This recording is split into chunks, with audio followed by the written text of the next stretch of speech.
आज बड़े ही सौभाग्य से आपकी गांव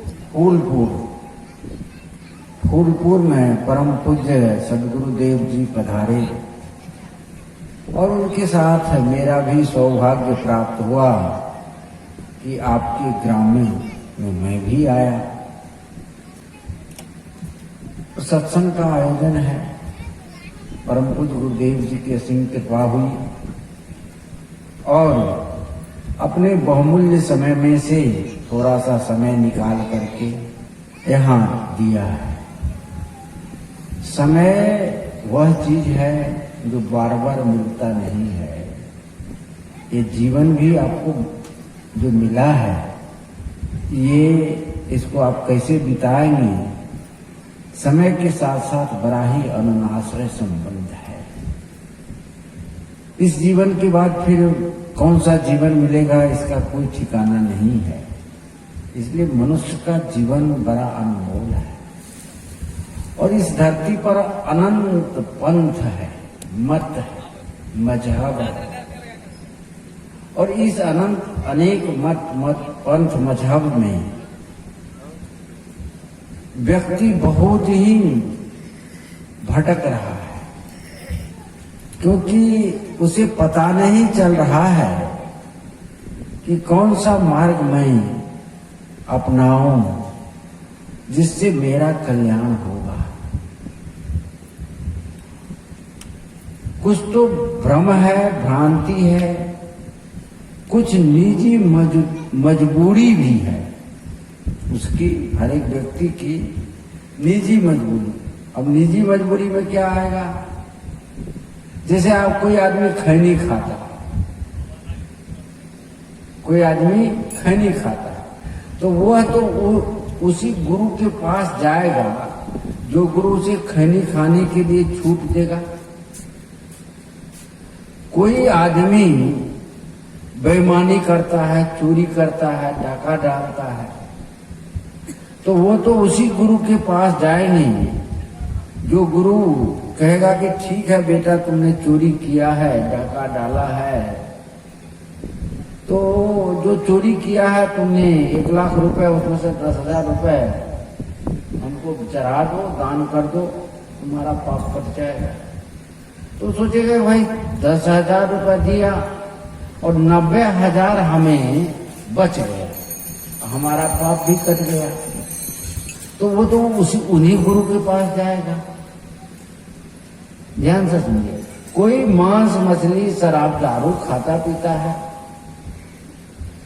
और मांस मछली शराब दारू खाता पीता है तो वो भी सोचता है कि मैं भी गुरु कर लूं, मैं भी कोई मार्गी बन जाऊं, मैं भी धार्मिक कहलाऊं, सत्संगी कहलाऊं। क्योंकि कोई भी आदमी अपने आप को गलत रूप में प्रदर्शित नहीं करना चाहता।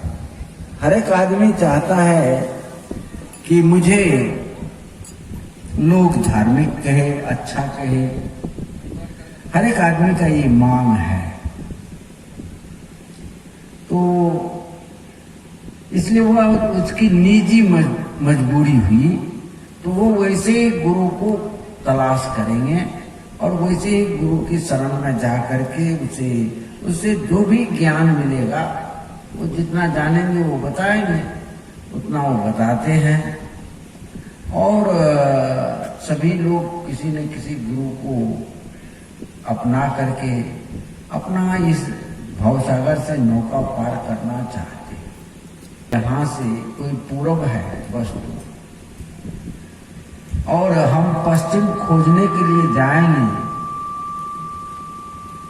कहा है नीतिकार, वस्तु रहे पूर्व दिशी, अब खोजन चले प्रतीच, ज्यों ज्यों पग आगे धरे, परे वस्तु के बीच।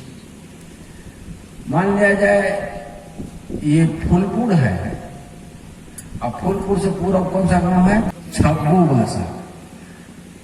हम यहाँ से पश्चिम चलेंगे और जाना मुझे छब्बू भाषा है, तो जब पश्चिम चलेंगे तो जितना हम पश्चिम जाएंगे छब्बू भाषा दूर होगा कि नजदीक, वो भाषा से हम दूर चले जाएंगे। इसलिए आप जो 84 लाख योनि को भरम करके वहां पर खड़े हैं, कहां पर? फूलपुर में। अब फूलपुर से आप कितना दूरी आपको तय करना है? छब्बू भाषा कितना दूर है? बहुत नजदीक। अब ठीक यहां से आपको इतने दूर जाना है, लेकिन जब आप फूलपुर पहुंचे तब आपके साथ क्या घटना घटी सो सुनिए। बहुत से भ्रम पैदा हो गया। वो छब्बू भाषा पूरब है, आपको ऐसा लगा कि हो शायद यही पूरब है, पश्चिम ही पूरब लगने लगा। दिशा भ्रम हो जाता है ना, हमको तो बराबर हो जाता है। पूरब लगेगा पश्चिम, पश्चिम लगेगा पूर्व, उत्तर न तो दक्षिण, कुछ न कुछ हो जाता है।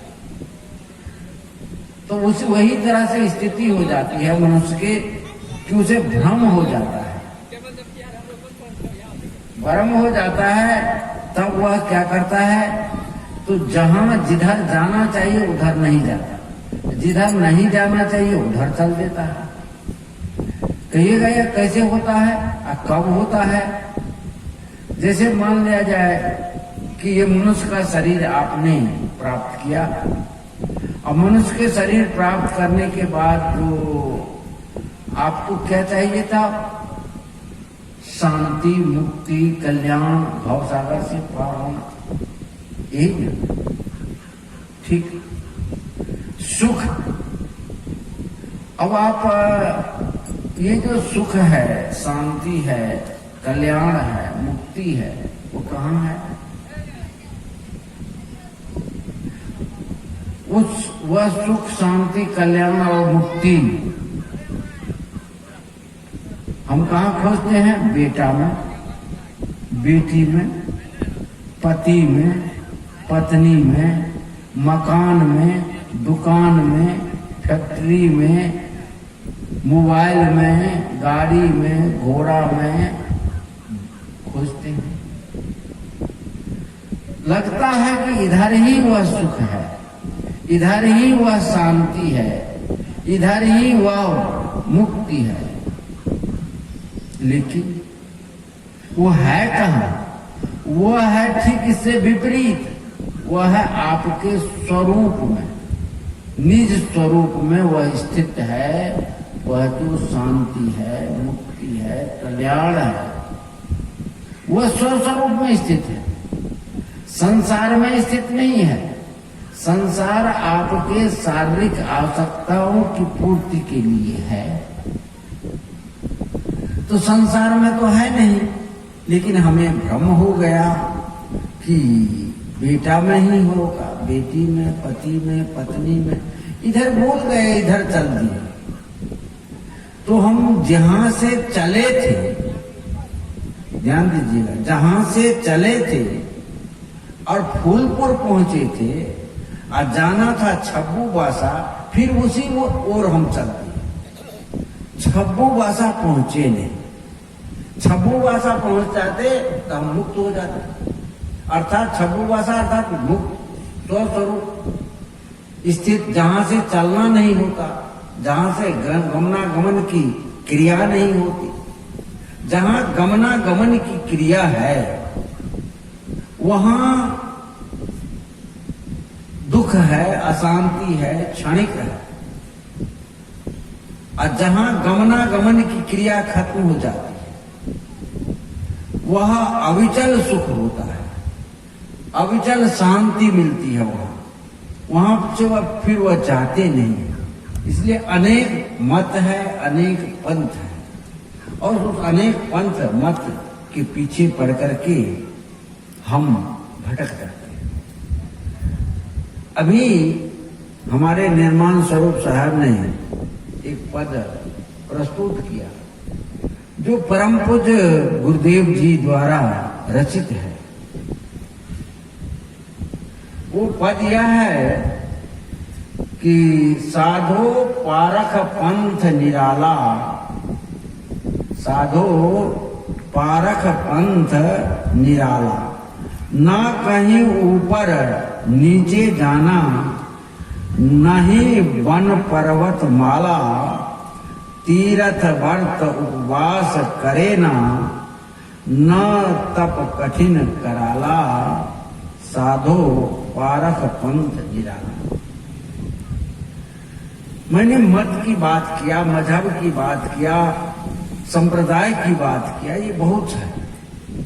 इन तमाम मत पंथ मजहब में एक पारख पंथ है जो कबीर साहब का पंथ है। पारख मतलब जिसमें परखने की शक्ति हो, है ना। वैसे परीक्षण की शक्ति, पा परीक्षणे धातु से पारख शब्द की निष्पत्ति होती है, तो व्याकरणी लोग करते हैं। तो परीक्षण करे कि यह सत्य है या असत्य है। सत्यासत्य की जो विवेकनी बुद्धि है वो पारख है, और वो पारख पंथ जो सबको कबीर साहब का पंथ है, कबीर साहब की वाणी है। कबीर साहब की वाणी में है जो पारखी से संग करो गुरुमुख शब्द विचार।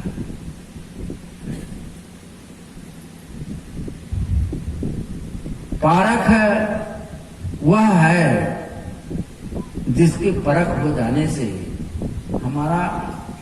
हमारे अंदर सब उद्घाटित हो जाता है।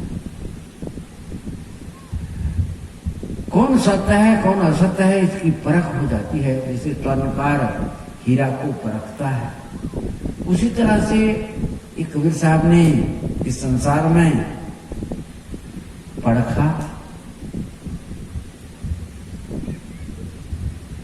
तो वही पारख पंथ है, साधो पारख पंथ निराला।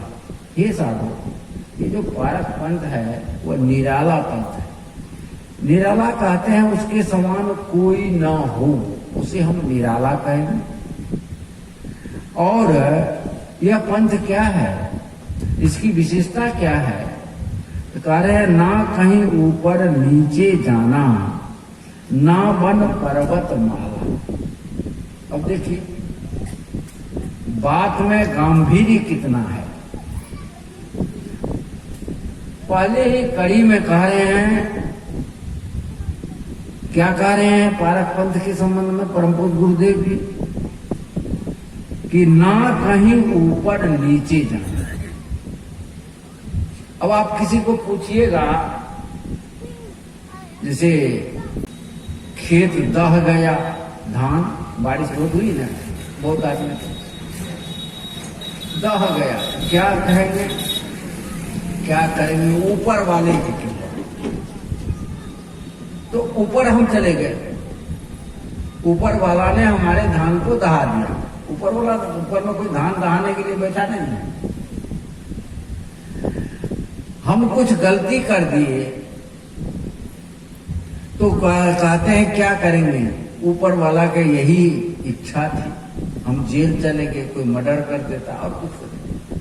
तो नीचे या और कोई पाताल लोक, फलना लोक, तिलना लोक, सतलोक, ब्रह्मलोक, गोलोक, वैकुंठ लोक, ऊपर नीचे। तो पहले ही कड़ी में कहा परम पूज्य गुरुदेव जी ने कि ना कहीं ऊपर नीचे जाना। वह जो शांति है, वह जो परमात्म तत्व है, जो परमात्मा, जिसे हम परमात्मा कहते हैं, जिसे हम भगवान कहते हैं, जिसे हम गॉड कहते हैं, जिसे हम अल्लाह कहते हैं, तो वो कोई आकाश में 7वां तलब, 14वां तलब या ब्रह्मलोक, वैकुंठ लोक, गोलोक में नहीं है, पाताल लोक में नहीं है, किसी लोक में नहीं है। ऊपर नीचे जाना, न वन पर्वत माला। आगे कह रहे हैं वन, वन में जंगल। बहुत से लोग पहले जंगल में चले जाते थे, तो जंगल में जाने से वहां भगवान मिल जाएगा, परमात्मा मिलेगा, सो बातें नहीं है। है ना। तो वह वन में नहीं है, पर्वतों में नहीं है, और पहाड़ों पर भी, ऊपर पहाड़ पर चले जाते हैं। देखिए बद्रीनाथ, केदारनाथ, सब ऊंचे ऊंचे पहाड़ पर मंदिर बना हुआ है। तो कहे कि ये जो पहाड़ की मालाएं हैं, तमाम जगह पहाड़ पर मंदिरों पे जैसे फूल की माला होता है, तो फूल की माला तो कई फूल न होते हैं। तो ये जो वन के साथ पर्वत, वन पर्वत माला सब जुट गया। तो अनेकों पर्वत पर अब ये मंदिरें हैं, तो अनेक पर्वत मिलकर के एक माला हो गए। तो जो जंगल है, पर्वत है, इसमें वह परम तत्व परमात्मा वहां जाकर के बैठा हुआ नहीं है। न ऊपर में है, न नीचे में है, न वन में है, न पर्वतों में है। के मंदिरों पर है, पर्वत के मंदिर। फिर बहुत लोग कहते हैं कि नहीं ये तीर्थ करो, द्वारका है, काशी है, कावा है, मेरुशूलम है, सबको तीर्थ माना गया। तो कहते हैं तीर्थ व्रत उपवास करे ना तप कठिन कराला। अब परमपुत्र गुरुदेव जी कहते हैं तीर्थ व्रत। अब अभी देखिए, अभी संजोग इस बार तो लोग के पैर फूलना बंद हो गया बाबा धाम में, नहीं तो हजारों हजार लोग को पैर फूल जाता था। अब वहां से चल करके आया, घर में दवाई सुई कर रहा है। तो तीर्थ आप जाते हैं, अरे तीर्थ तो ये माता पिता की सेवा ही तीर्थ करो ना। माता पिता बुरे कर्मों का त्याग कर दो, यही शरीर जो तीर्थ हो जाएगा। वो तीर्थ नहीं, ये तीर्थ। जिस शरीर में आप बैठे हैं ना, ये परमात्मा कहाँ बैठा है? ये शरीर रूपी तीर्थ में परमात्मा बैठा है। ये जो बोल रहा है ना, यही परमात्मा है। और ये बैठा कहाँ है? ये शरीर रूपी तीर्थ में। इस शरीर को तीर्थ बनाओ। ये शरीर तीर्थ कैसे होगा? जब माता पिता की सेवा करोगे तो यह शरीर तीर्थ हो गया। दीन दुखी की सेवा करो, तीर्थ हो गया। सत्य के मार्ग पर चलोगे, ये तीर्थ हो गया। संतों की संग करोगे, तीर्थ हो गया। तो ये तीर्थ काशी कावा जाने की जरूरत नहीं है। अपना घर को ही आप तीर्थ बना दो, अपने शरीर को ही तीर्थ बना दो। तो तीर्थ व्रत बहुत से, एकादशी, द्वादशी, जितिया, कौन कौन व्रत माता लोग सब करती है, पुरुष लोग भी करते हैं। तो कहते हैं कि तीर्थ व्रत है, तीर्थ है। आपके भी जो पित्त की थैली में, तो पित्त की थैली में जो पत्थर की बीमारी होती है, तो पुरुष को देखिएगा कम होगा, अब महिला को ज्यादा। क्यों? एक ही घर में भोजन पुरुष भी करता है, महिला बनाती है, पुरुष भी करता है, माता भी करती है। तब जो आपके भीतर में पत्थर महिला को बन जाता है, अब पुरुष को क्यों नहीं बनना चाहिए ज्यादा? इसका एक ही कारण है कि पुरुष जो है भूखा कम रहता है, उसका पित्त खराब नहीं होता।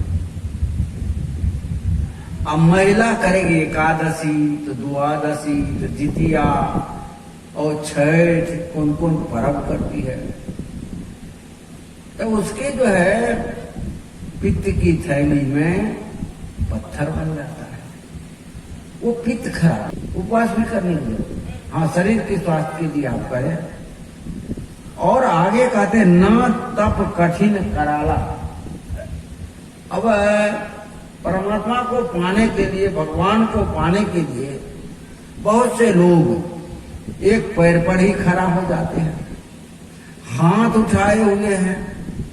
अभी माघ महीना आएगा तो चलिए जाइएगा प्रयाग में, तो वहां वो गंगा जी में जल शयन करेंगे, गर्मी के दिन में पंचधुनी तापेंगे, इस तरह से अनेक तप करते हैं, कठिन शरीर को कष्ट देते हैं।